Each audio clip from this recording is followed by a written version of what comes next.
Estamos en contacto con nuestro buen amigo Carlos Saavedra. Él es consultor en comunicación política.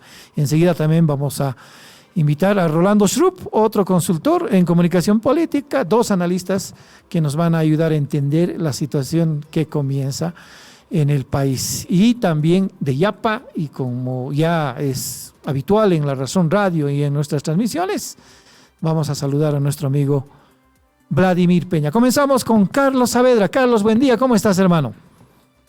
¿Cómo estás, estimado Rubén? Te mando un abrazo, un saludo a Rolando, un saludo a Vladimir. Un gusto compartir con ustedes estos minutos de tertulia. Claro que sí. También estamos en contacto con Rolando Schrupp. ¿Cómo estás, Rolando? Un abrazo hasta Santa Cruz. Buenos días, es un gusto estar con ustedes en este programa y con Carlos y con Vladimir. Vladimir, un abrazo también. Gracias, Rolando. Un abrazo también a nuestro buen amigo Vladimir, analista político, él es abogado. Hola, Vladimir, ¿cómo estás? Muchas gracias por la oportunidad de dirigirnos al país, Rubén, y saludos a Carlos y a Rolando. Hay un ambiente distinto, hay optimismo en la ciudadanía. ¿Será que Escobita Nueva barre bien? Ojalá que termine de barriendo bien hasta el final del periodo que va a terminar en 5 años. ¿Cómo percibe Carlos este ambiente en este momento después de dos hechos importantes? Primero, la posesión de los presidentes, de los mandatarios el pasado sábado, y ayer la posesión del gabinete.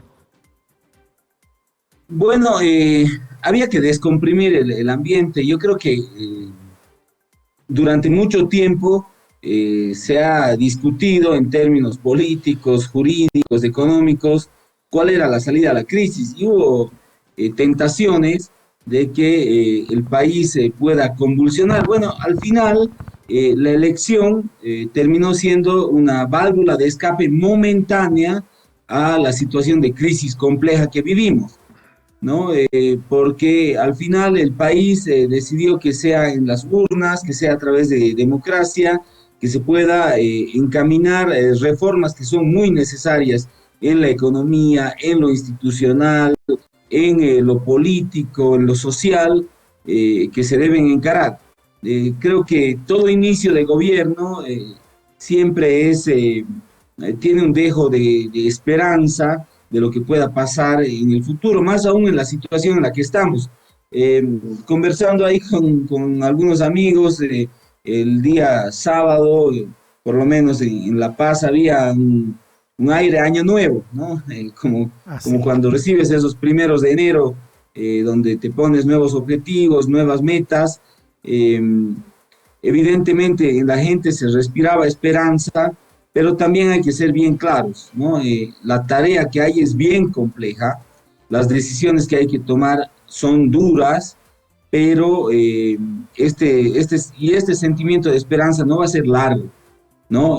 Tienes un gobierno que tiene que venir a administrar una emergencia, tienes un gobierno que tiene que venir a administrar una crisis multidimensional bien compleja, y obviamente eso va a requerir primero el entender que nada se soluciona de la noche a la mañana, ¿no? El que piense que alguien tiene una varita mágica y que esto va a ser fácil se está equivocando, pero sustancialmente, ¿no? Y habrá que ver cuáles son ya las primeras señales que ya las ha empezado a dar Rodrigo Paz, yo te diría, desde el momento que fue electo presidente en la segunda vuelta, un poco la gira que realizó, entendiendo que lo primero es tener algo de financiamiento para apagar el incendio, y bueno, después tiene tareas de mediano plazo que seguramente las conversaremos en términos políticos, en términos institucionales y obviamente en términos económicos antes que nada. Claro que sí. A ver, ¿qué criterio tiene Rolando respecto al ambiente que ha generado estos dos hechos históricos, el del sábado, el del cambio de gobierno, y el domingo la posesión de los colaboradores del presidente Rodrigo Paz? Rolando. Claro, conceptualmente yo coincido que es un momento de esperanza. Las señales son para ello. Ahora, hay que recordar que la esperanza fue un mal que se quedó dentro de la caja de Pandora, ¿no? Todos conocemos la historia de la esperanza, ¿no? Cuando ponen todos los males en una caja y y la abren y se desatan todos los males sobre la humanidad, queda dentro de la caja un solo mal, que era la esperanza, porque tiene esa dualidad, ¿no? A veces le permite a uno sobrevivir y a veces lo condena a uno a no hacer nada, ¿no? Es una figura muy interesante de entenderla. Y también nos lleva a otra referencia de imaginación. Yo sitúo el momento actual como el ojo de la tormenta. Cuando uno está navegando y entra en una tormenta y llega al centro, en el ojo del huracán hay una calma. Pero no quiere decir que uno ha salido de la tormenta, quiere decir que está en medio de ella y que aún le falta salir y tiene que direccionar bien si puede enfrentar la tormenta para salir de ella, o la tormenta lo va a alcanzar y lo va a terminar de arrasar. Entonces es un momento muy delicado, no hay que ni caer en la desesperanza o la desesperación, que la ansiedad puede jugar muy mal en eso, pero tampoco es un momento para bajar los brazos y no tener un norte claro. Los valores prospectivos marcan que va a haber una crisis profunda social en unos meses, tal vez 12 meses, tal vez 18, en eso podremos discutir, pero va a haber una crisis muy profunda que nos va a alcanzar, y esa crisis tiene que encontrarnos o que no hicimos nada para salir del problema, o ya saliendo del problema. Eso tendrá que escoger este gobierno, y creo que está optando por lo segundo. Las señales que está dando es que va a dar cambios en el timón para poder sacarnos de esta tormenta en la que estamos, y la podemos definir como tormenta porque es una serie de situaciones de crisis multidimensional, económica, financiera, moral, institucional, de todo tipo de crisis, hasta una crisis migratoria tenemos. Claro. Y lo que no podemos olvidarnos tampoco en este proceso es por qué llegamos a este lugar. Y es por 20 años de un pésimo sistema que una vez más ha demostrado que fracasa, y que la política, por más buenas intenciones que se plantee, no se mide por intenciones, no por resultados. Y no nos podemos olvidar de eso, porque ya hay una operación en marcha para un retorno del rey, o sea, ya como un rey para reinar en Bolivia, bajo una narrativa perversa de que el pasado era mejor y que lo que hicieron estaba bien, y no una responsabilidad y una autocrítica de que la desastrosa gestión del masismo es lo que nos ha traído esta circunstancia. Eso como idea inicial, estimado Rubén. Me parece bien. A ver qué piensa Vladimir de todo esto que estamos comentando con nuestros buenos amigos, Carlos y Rolando. Se siente un ambiente distinto, se siente un ambiente de Año Nuevo, nos decía Carlos. ¿Qué criterio tiene Vladimir? Considero que hay entusiasmo, hay expectativa positiva, y eso es importante para un país que ha llegado a este momento casi en una situación de colapso, ¿no? Sin ser exagerado, ver a un presidente atado de manos durante meses sin hacer nada, y contrastar aquello con la primera imagen de Rodrigo recibiendo a los camiones cisternas, que es el problema más agudo que tenemos hoy con la falta de combustible, pues marca el fin de un ciclo, incapaz de resolver los problemas más básicos de la sociedad, y un nuevo presidente que llega con una energía renovada y que tiene detrás de él una gran responsabilidad para sacar al país adelante. Yo considero que estamos ante una situación excepcional. Veo que el gobierno de Rodrigo, por más dura herencia que recibe, que no es poca cosa, lo han descrito muy bien anteriormente, sin embargo, creo que la profundidad de crisis te da la oportunidad histórica de hacer las grandes transformaciones. O sea, casi todo está tan mal que las pocas cosas que puedas hacer ya van a significar una mejora para la ciudadanía. Entonces creo que Rodrigo y su gobierno están ante el desafío de no defraudar esa expectativa que hay hoy en la ciudadanía. Primero, como bien se ha marcado en los mensajes tanto del vicepresidente como el presidente, de resolver la urgencia, ¿no? Que Lupo lo sintetizaba, el tema de evitar que el país entre en parálisis, poner a marchar nuevamente la economía del país, estabilizar la economía y buscar un crecimiento y ojalá una prosperidad que pueda ser distribuida de forma equitativa de acuerdo a los canales y a los mecanismos que tiene el Estado boliviano, ¿no? Y la otra gran tarea es las reformas estructurales. Si bien en el mensaje de Rodrigo ha sido más un mensaje sobre lo que recibe y sobre la proyección de su gobierno, sin dar una hoja de ruta muy claramente definida, entendemos por todas las circunstancias que hemos descrito, pero considero que en este momento marcar un acuerdo o la búsqueda de un acuerdo nacional, como lo ha dicho él, para transformar económica, política e institucionalmente el Estado, tender la mano a la oposición, hacer del Parlamento ese espacio de consenso nacional para las grandes reformas, puede abrirnos a una reforma más estructural, más de calado en la justicia, en la policía, en nuestro propio sistema democrático, cómo va a funcionar esa Asamblea Legislativa Plurinacional tan atrofiada en el último tiempo. Entonces yo creo que hay muchísimas cosas por hacer y después de 20 años una oportunidad histórica para transformar y modernizar el país.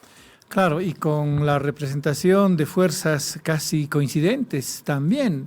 El presidente Rodrigo Paz en la última parte de su mensaje hacía un reto, un desafío a los legisladores diciendo que hay que hacer un acuerdo nacional y se insinuó que ese acuerdo nacional va a implicar reformas constitucionales. Con 2/3 seguramente habrá posibilidad de eso que se cuestiona de la Constitución Política del Estado aprobada y promulgada en 2019.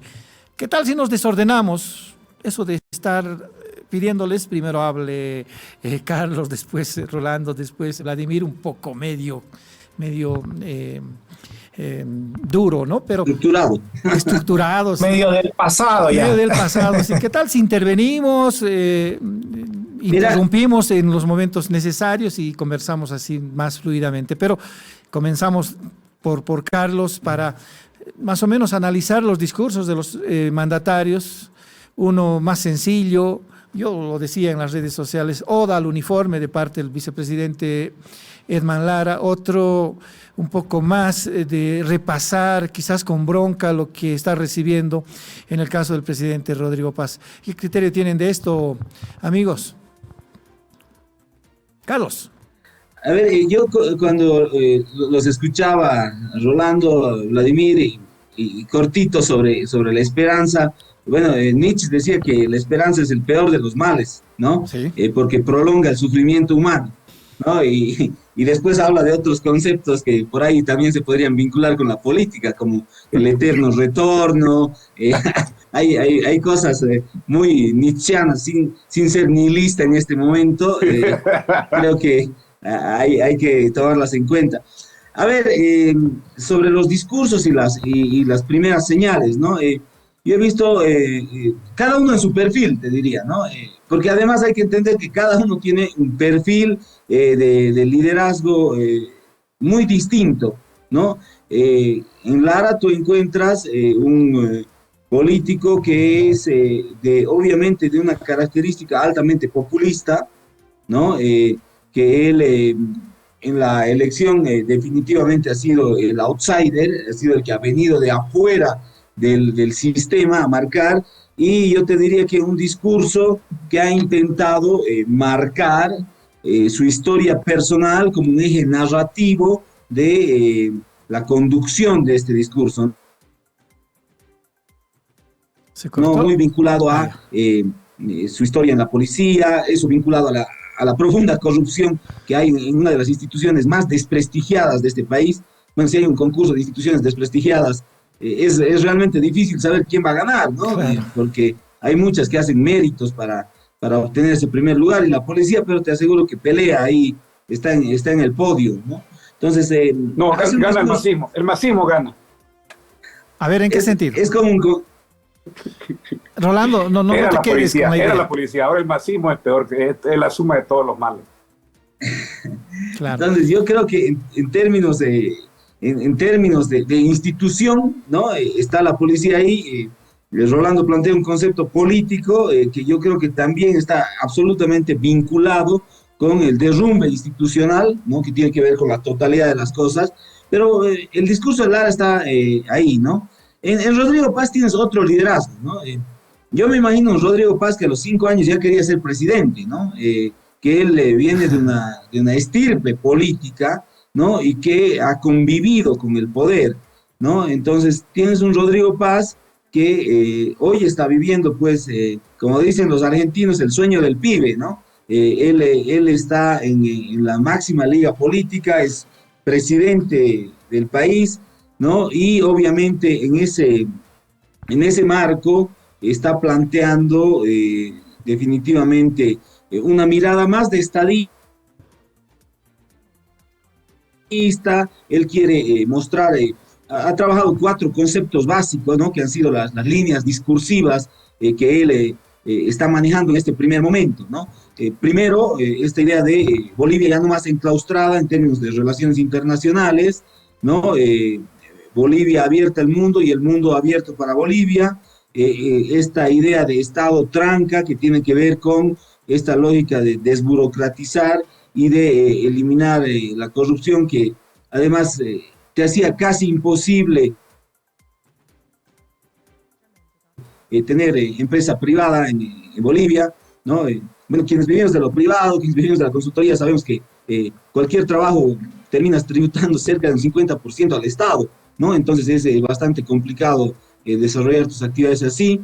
Bueno, la otra idea fundamental que plantea Rodrigo Paz es esta del 50-50, que tiene que ver, yo creo que tenemos autonomías simplemente nominales en el país, ¿no? Porque nunca ha habido si bien se han redistribuido competencias, no se ha redistribuido plata, entonces es imposible.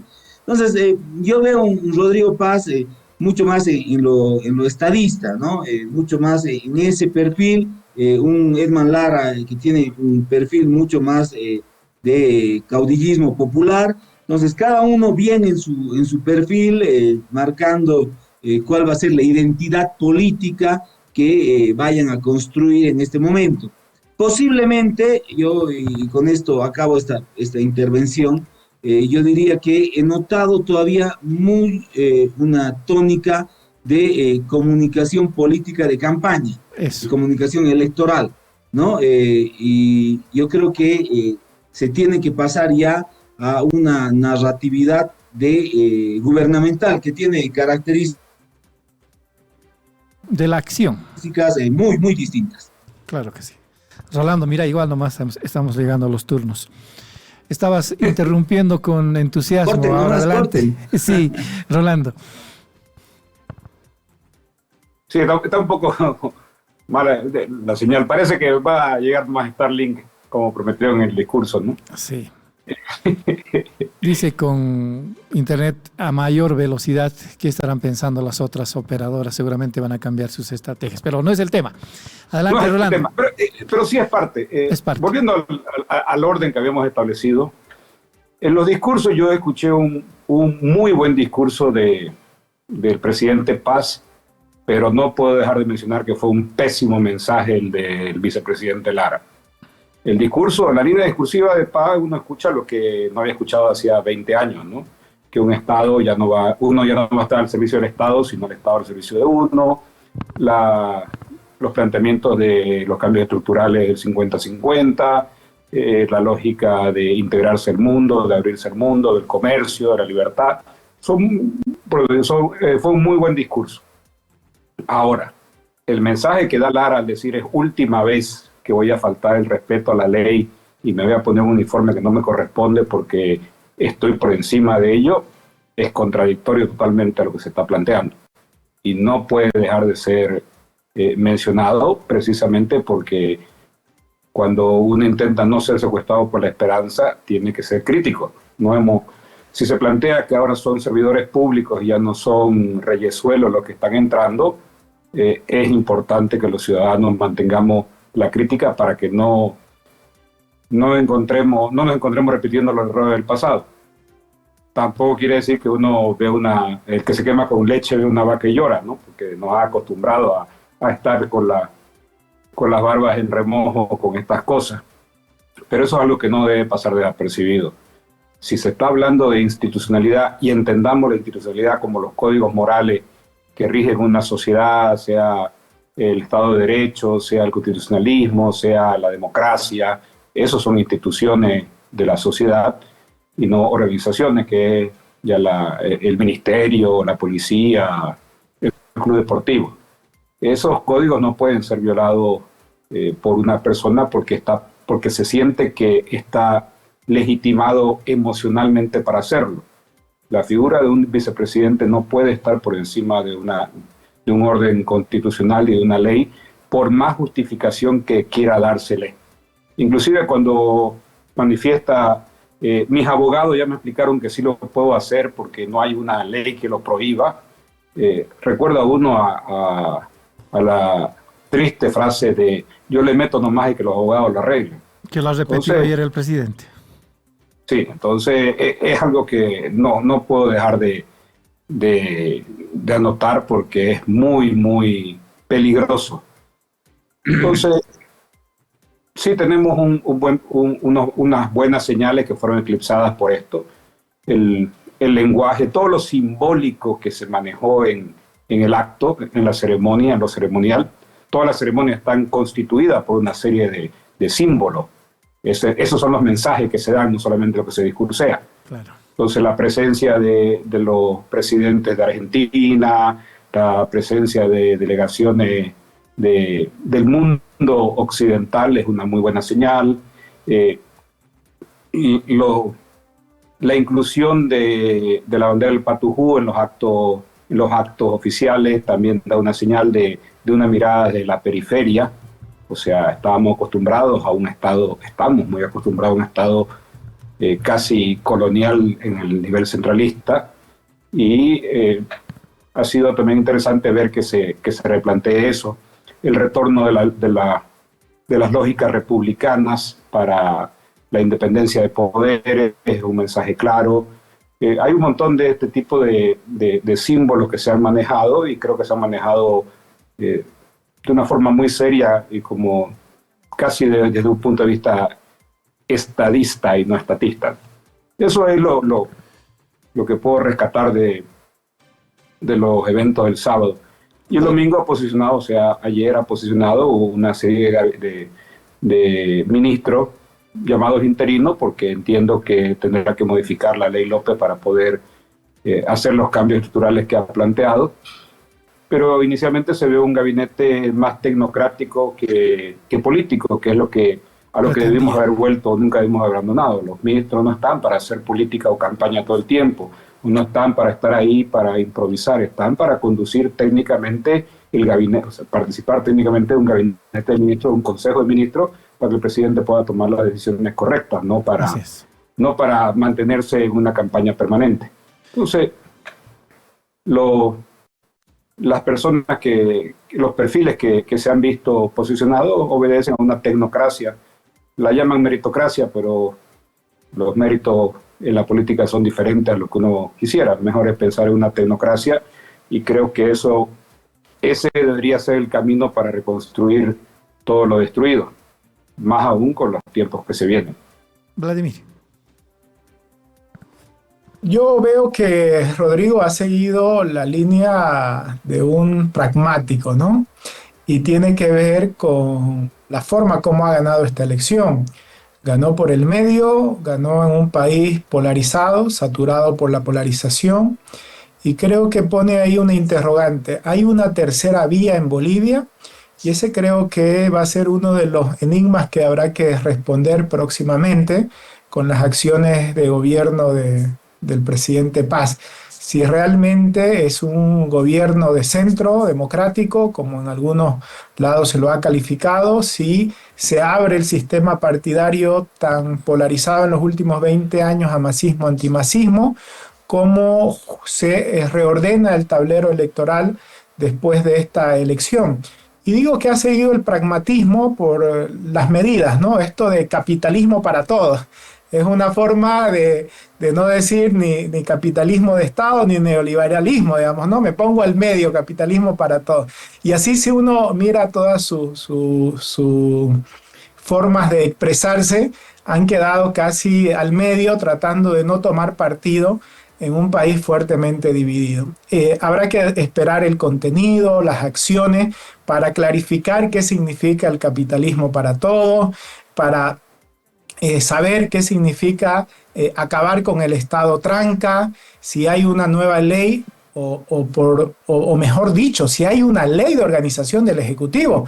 No nos olvidemos, yo escucho hablar de la LOPE y no hay LOPE en Bolivia. No hay. Hace 15 años atrás se dejaron las LOPE, hoy son decretos que rigen el funcionamiento del Ejecutivo, pese a que la Constitución dice claramente que el número y funciones de los ministros se establece por ley, cosa ignorada en los gobiernos del MAS. Sería una buena señal de las que estamos hablando, que el órgano ejecutivo en los próximos días, en la remodelación que va a presentar, establezca una ley por la transparencia, por la eficiencia y también por reponer la legalidad y el Estado de Derecho. Entonces, yo veo un gobierno con un presidente que se ha inscrito en la línea del pragmatismo, sus mensajes y sus elementos de acción política así lo definen, aunque algunas ya claramente han chocado con la realidad, ¿no?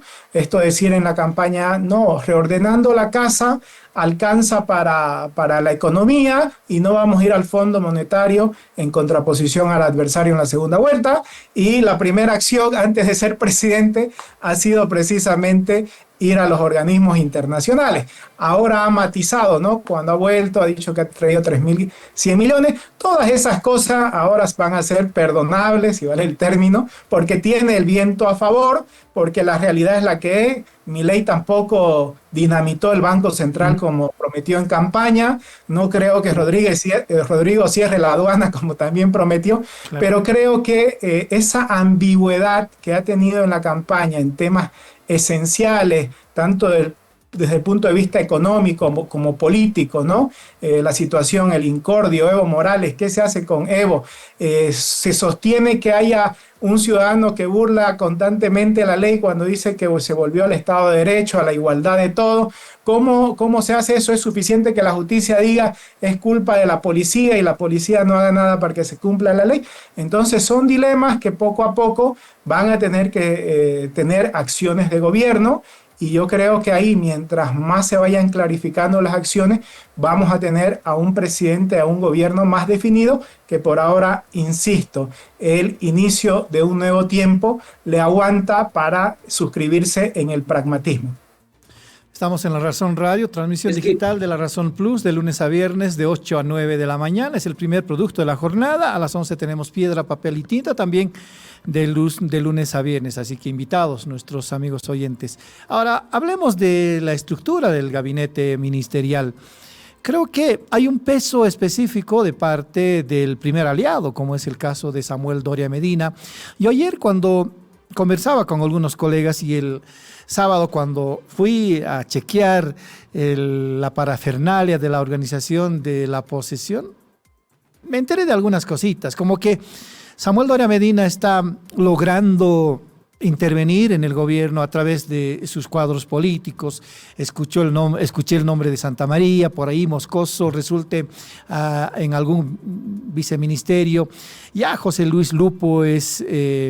siendo candidato a la vicepresidencia de Samuel Doria Medina, terminó siendo el hombre de mayor confianza, el presidente como ministro de la presidencia.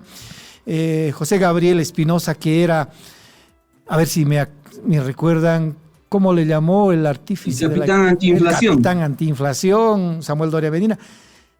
Hay una repartija en el gabinete. ¿Qué criterio tienen? ¿O cómo es, más allá de las consideraciones que hizo Rolando, ya se adelantó diciendo de que es un gabinete más tecnocrático que político?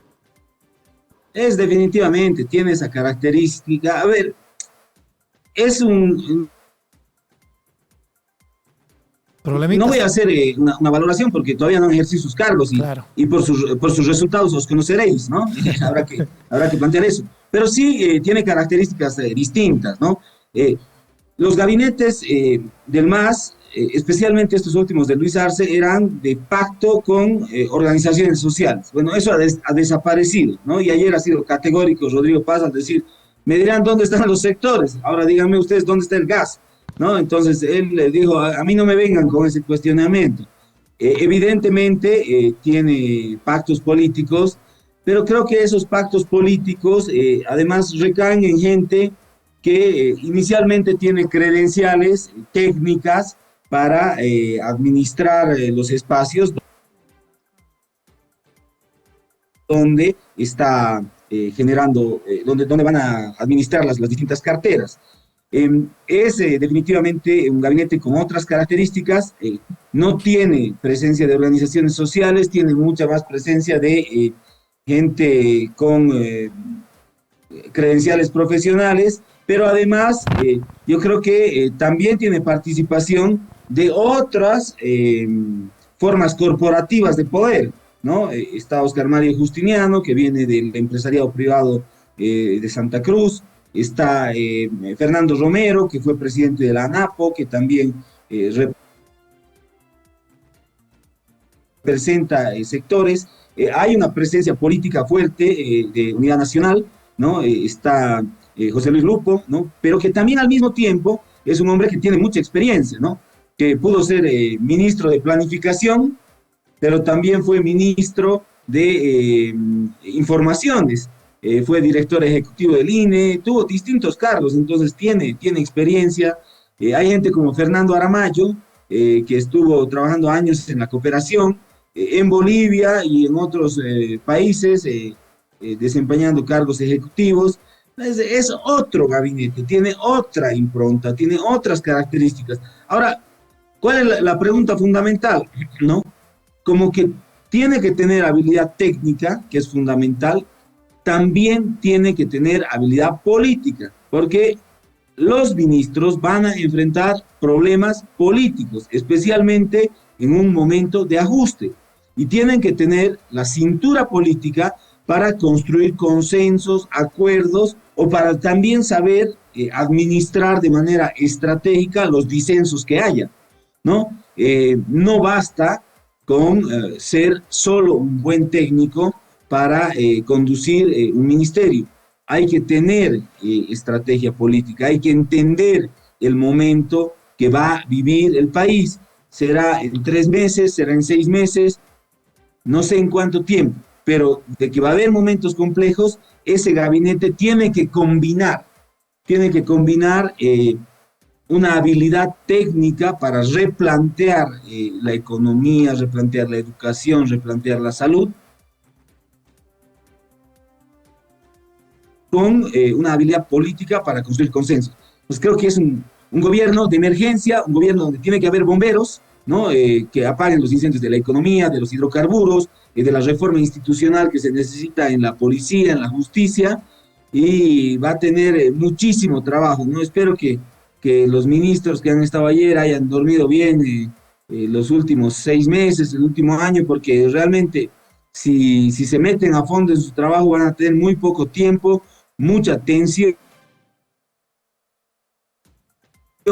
y desafíos muy grandes.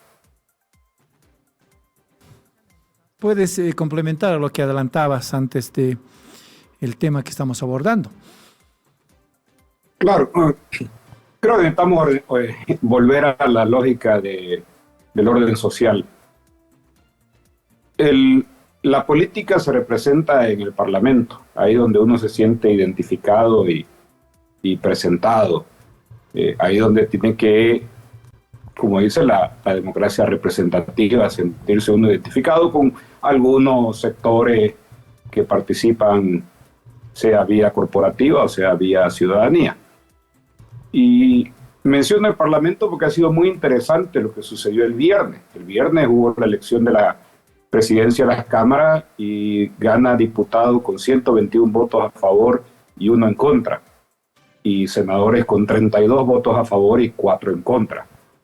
No recuerdo un consenso más grande en lo que yo llevo de vida natural que haya existido en el Parlamento para ponerse de acuerdo en quiénes van a ser su representante de su presidencia. Y no los conozco a los señores, pero me llama la atención esa capacidad que ha tenido el Parlamento, los asambleístas, de reconocer el momento crítico que o se unen o nos hunden, porque no es un momento de hacer politiquería, es un momento de hacer política de verdad, de política profunda. Cuando uno habla de tecnocracia y meritocracia, son conceptos políticos también. No la politiquería de repartir pegas o de repartir cupos transaccionalmente para mantenerse en el poder o para estar en el poder. Cuando yo hablo de un gabinete técnico, también entiendo que tienen una posición política, pero desde los conceptos republicanos, desde los conceptos del liberalismo clásico o de los conceptos de la democracia misma como un concepto político. Nos habían llevado a una pseudodemocracia, pero era más una tiranía sindical, donde un Estado era el omnipresente y omnipotente y todos teníamos que estar a su servicio. Y ahora se está revirtiendo eso. Esperemos que se continúe en ese sentido, porque es la única forma que este país pueda ser viable en el mediano plazo. En el corto plazo estamos en una situación muy, muy crítica y no ha pasado el problema porque haya cambiado el gobierno. Era necesario cambiar el gobierno para cambiar el problema. Hay una señal muy importante del pueblo boliviano que ha preferido una transición democrática y pacífica del poder y un cambio de timón, no a una tercera vía. Estamos también muy acostumbrados a esta lógica dialéctica de yo contra los otros y nosotros contra los otros y los otros son los malos y nosotros somos los buenos. Esa lógica de confrontación y de polarización también es un ejercicio político que se ha mantenido desde el poder los últimos 20 años y que nos crea este falso dilema, como si solamente se pudiera hacer de uno o del otro. Por más que yo sea una persona que se manifiesta abiertamente liberal a ultranza, pero entiendo que hay un espectro que uno puede llegar a consensos mínimos. Y no quiero sonar conspiranoico, pero encuentro bastante,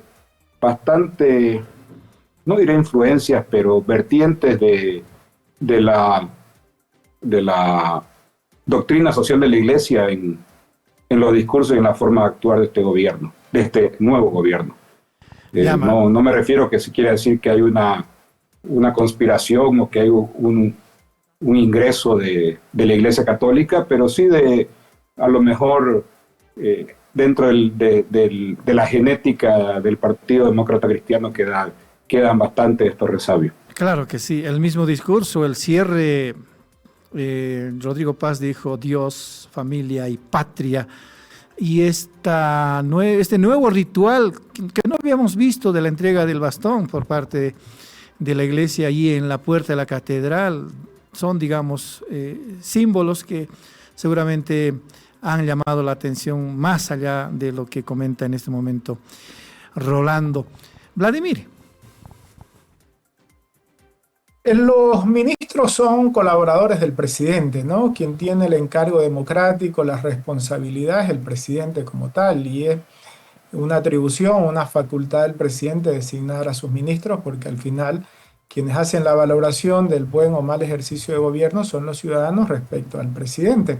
Entonces, aquí Rodrigo creo que de alguna manera ha demostrado lo que ha dicho en su mensaje, ¿no? Que se acabó aquello del corporativismo en la designación del gabinete. No sé si realmente esto es así, por lo menos el corporativismo social, del empresarial quedan todavía un par de dudas ahí sobre si realmente es por los méritos o por un acuerdo, lo que hay un par de ministros como apuntaba Carlos, ¿no? Pero más allá de aquello, yo creo que hay que vencer algunos prejuicios, ¿no? La palabra pacto, la palabra acuerdo, la palabra política, la palabra responsabilidad deben volver al escenario político del país. Es verdad, tenemos todavía en la memoria los males de la democracia pactada, donde los intereses partidarios, sectarios de los líderes se pusieron por encima del país y de alguna manera engendraron lo que fue el movimiento al socialismo. No hay que volver a eso, pero en todo el mundo hoy los demócratas y los republicanos han llegado ayer a un acuerdo para acabar con la parálisis del gobierno americano, que tiene 40 años inéditamente cerrado al gobierno, a las principales dependencias del gobierno federal. Lo propio pasa en las democracias europeas. Entonces, los partidos tienen que tener acuerdos para gobernar porque representan partes de la sociedad. Rodrigo tiene un gobierno que, si bien se ha ganado en segunda vuelta con 55%, pero tiene una minoría en el Parlamento. Entonces, esta nueva dinámica política también tenemos que saberla interpretar. Un gobierno surgido de las urnas, a diferencia de la democracia pactada, donde se elegía en el Congreso, elegido por los ciudadanos, pero en minoría en el Parlamento Nacional. Ahora, esa coalición o ese acuerdo que hay entre el PDC y Unidad es un acuerdo para gobernar también. ¿Es un cogobierno esto o es una, como se llama en términos políticos, una coalición de gobierno o simplemente es un acuerdo parlamentario? Yo creo que eso Samuel, el propio Rodrigo, tienen también que decirlo de frente a los ciudadanos y cuál es el propósito, si es que es un gobierno en coalición el que se está haciendo. Basta ver los nombres, ¿no?, que se repetían: Lupo, Gabriel Espinosa y otros que eran los principales colaboradores de Samuel Doria Medina. Es verdad que en la segunda vuelta ya fueron a reforzar al PDC, pero creo que por la salud democrática del país, de este nuevo tiempo que se abre, de nuevas formas más democráticas, yo creo que es importante clarificar cómo es la correlación de fuerza, si esta nueva mayoría que se ha visto en el Parlamento también ahora se traspola al órgano ejecutivo y estamos hablando de una coalición y bueno, esa coalición de gobierno tendrá que mostrar una hoja de ruta al país en los próximos días, porque el gobierno de Rodrigo, cuando yo hablo de si pone a prueba si hay posibilidades del centro democrático, hoy literalmente puede ser que tenga de oposición a izquierda y a derecha.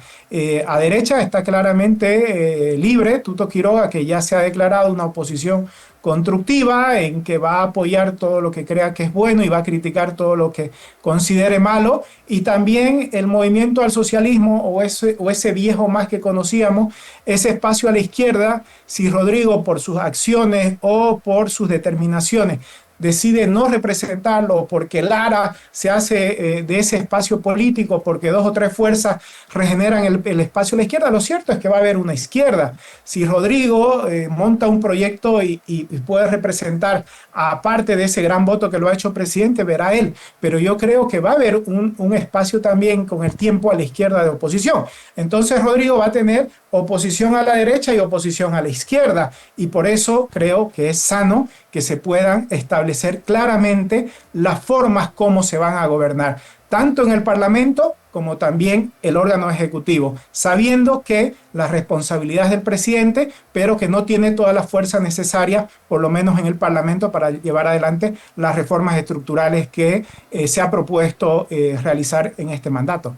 Es cierto lo que apunta Vladimir Peña, en sentido de que, si bien, digamos, Samuel Doria Medina, al ganar el balotaje, Rodrigo Paz ha expresado su respaldo al presidente, ahora en la cancha se ha visto que tiene algunos cuadros en el gabinete, quizás también otros en los viceministerios y en las direcciones, pero no hay un documento específico, no se han presentado ambos líderes ante los medios de comunicación y el público diciendo que vamos a trabajar de esta manera, si es un acuerdo legislativo o es un acuerdo de gobernabilidad.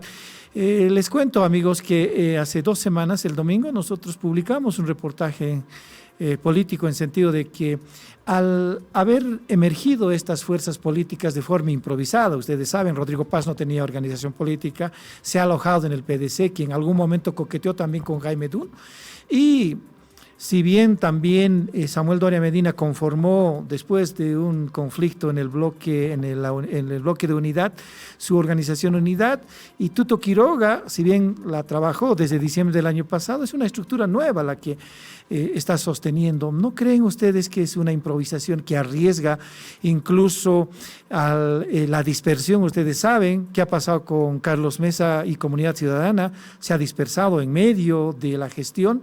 También pasó lo mismo con Creemos, después de su alianza entre Johnny Fernández y Luis Fernando Camacho, ni qué decir del Movimiento al Socialismo, que era una estructura aparentemente sólida, terminó hecho trizas. ¿No habrá ese riesgo?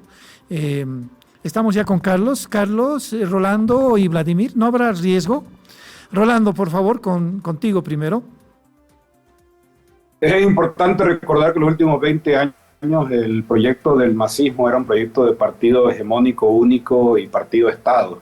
El haber sobrevivido como cuadros políticos es un logro en este país las últimas décadas. Entonces, sí, lo ideal hubiera sido que un sistema plural hubiera existido, partidos políticos que pudieran ofrecer alternativas y contraproyectos al proyecto hegemónico del MAS, pero la realidad objetiva es de que el MAS se encargó de destruir el pluralismo político y solamente uno quedaba en la opción de ser o masista o antimasista, más o menos en esos términos.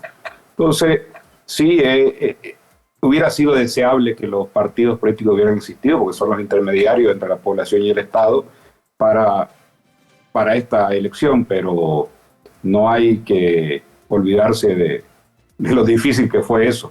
Entonces, ahora hay un ojo de la tormenta, un momento de calma que se podrá plantear la pluralidad política como una tesis ya posible. Y ese ya es el trabajo que tienen que ejecutar aquellos que están en la cancha, en el tablero político. Adicionalmente a eso, también hay otros escenarios que son muy volátiles, como el campo político, la calle, la Republiqueta del Chapare. Hay un enemigo público conspirando actualmente para erosionar y boicotear todo lo que suceda, porque su aspiración egomaniática de poder la ha expresado claramente, y Evo Morales no va a dormir hasta que pueda recuperar el poder y autoproclamarse un rey con una máscara de algún tipo de servilismo democrático, pero esa es su intención. Ya ha perdido toda noción de mantener la forma. Entonces, esos actores van a comenzar a aparecer en muy corto plazo. A mí no me preocupa tanto que se vayan a desbandar los asambleístas o los ministros, porque la situación de sobrevivencia los va a obligar a tratar de mantener el órgano del poder estable. El que está ahora en mejor o en peor posición para atacar el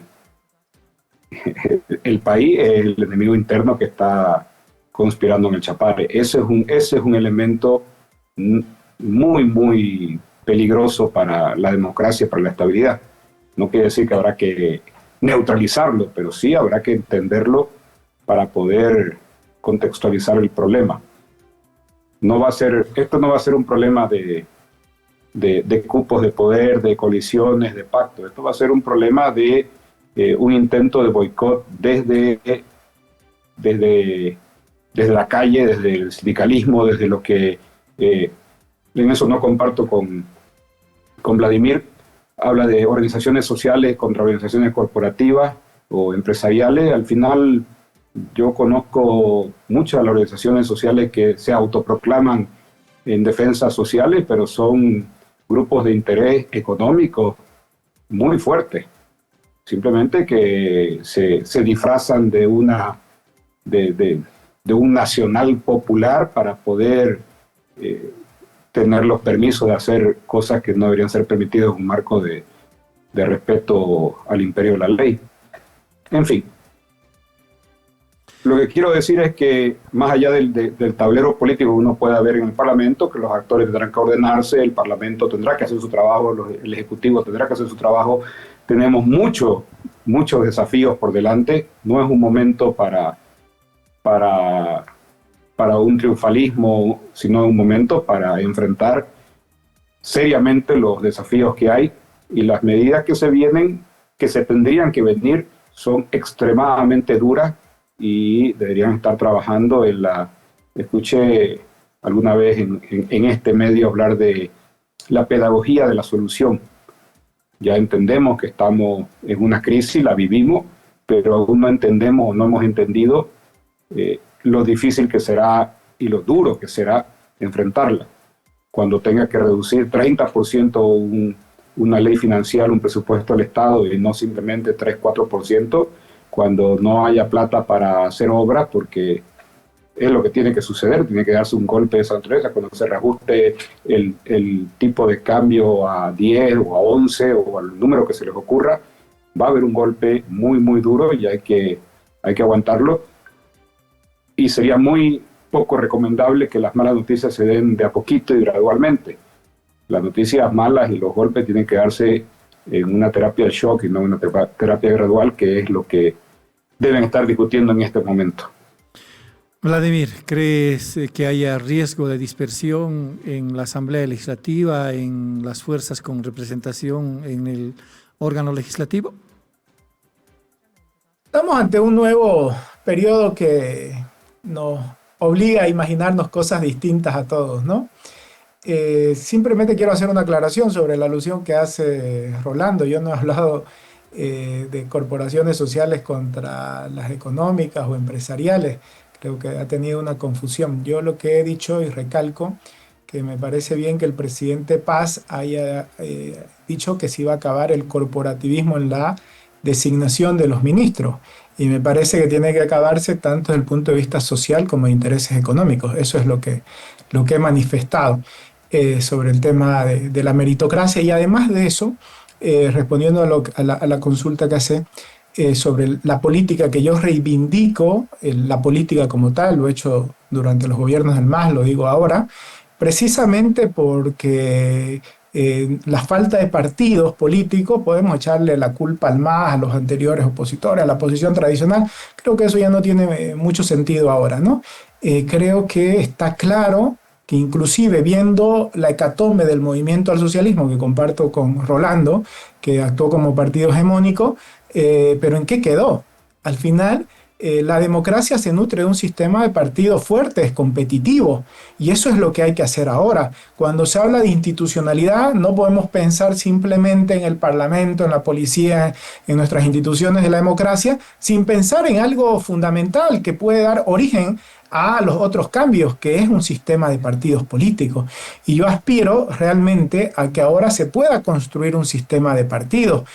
Ojalá esta elección próxima que vamos a tener, las autonómicas, se pueda hacer una reforma urgente para que las elecciones sean más competitivas y se puedan desarrollar en otro ambiente del que hemos tenido de elecciones caóticas, llenas de incertidumbre, que más valen los procedimientos o los no sé qué, que la discusión de ideas y el debate, que es la esencia de la política.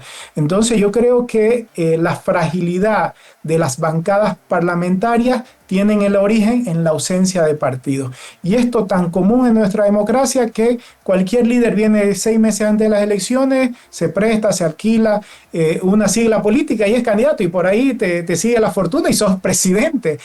Tuto Quiroga usó la sigla del PDC el año 2014, si no me equivoco. Sí. Rodrigo Paz fue por la de Comunidad Ciudadana y el FRI, que hacía esa alianza hace 5 años como senador. Hoy el FRI apoyó a Tuto Quiroga.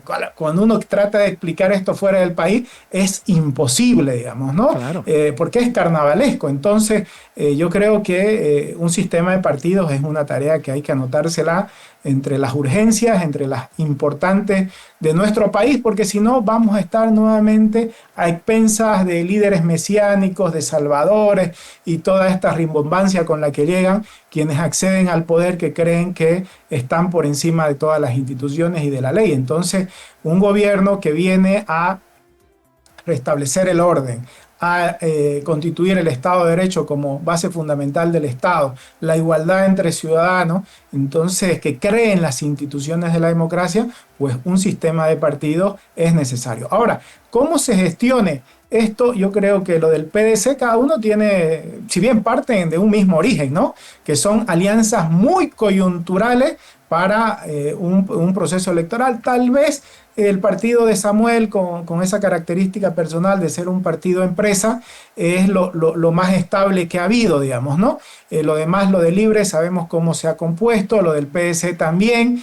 A diferencia, el PDC tiene a su favor que tiene el gobierno, eso mantiene una cohesión, por lo menos en inicio, no creo que nadie quiera saltar de ahí, pero no sabemos cuáles son las verdaderas intenciones del vicepresidente Lara, ni cómo va a ser esa comunión de ideas entre dos personas, entre dos líderes que aspiraban al mismo cargo, a ser presidente del país. Entonces ahí el PS tiene otras dificultades, la convivencia entre el presidente y vicepresidente, y que eso puede afectar en su bancada de parlamentarios. Libre va a depender de Tuto Quiroga si quiere seguir siendo un líder para el futuro, o probablemente se termine desintegrando el proyecto Libre si es que no mantiene una cohesión de la bancada. Lo veo un poco más complicado en el tema de Libre porque van a estar en la oposición y no es una bancada homogénea, sino hay muchos intereses, y creo que para todos, tanto para el PDC y para Libre, va a significar un primer examen de consistencia, de coherencia de los proyectos políticos, de las alianzas que han presentado, cómo jueguen en la elección autonómica próximamente. Eso puede ser un parteaguas o puede ser un motivo de mayor cohesión de las bancadas parlamentarias. Por el otro lado, lo de Samuel, que es la tercera fuerza, ahí habrá que ver cómo termina gestionando a sus aliados, básicamente en Santa Cruz, por la representación parlamentaria que tiene el gobernador Camacho dentro de esa alianza, y de alguna manera también otros aliados que vienen más del centro izquierda, que están en el resto del país, y que veremos cómo también se puede gestionar. Pero yo creo que las dos principales fuerzas, PDC, tiene sus propios problemas, que pasa por la comunión de ideas de presidente y vicepresidente, y en el tema de Libre, fundamentalmente por la impronta que quiera darle Tuto Quiroga a su bancada y a su propio futuro político.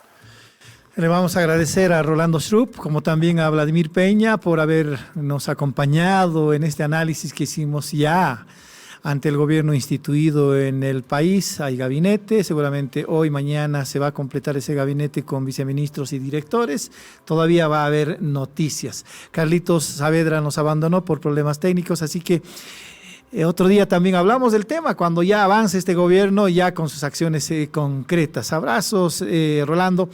Vladimir, también siempre haciendo votos porque estés mucho más sanito. Abrazos hasta Santa Cruz. Muchas gracias, un gusto. Espero haber sido útil.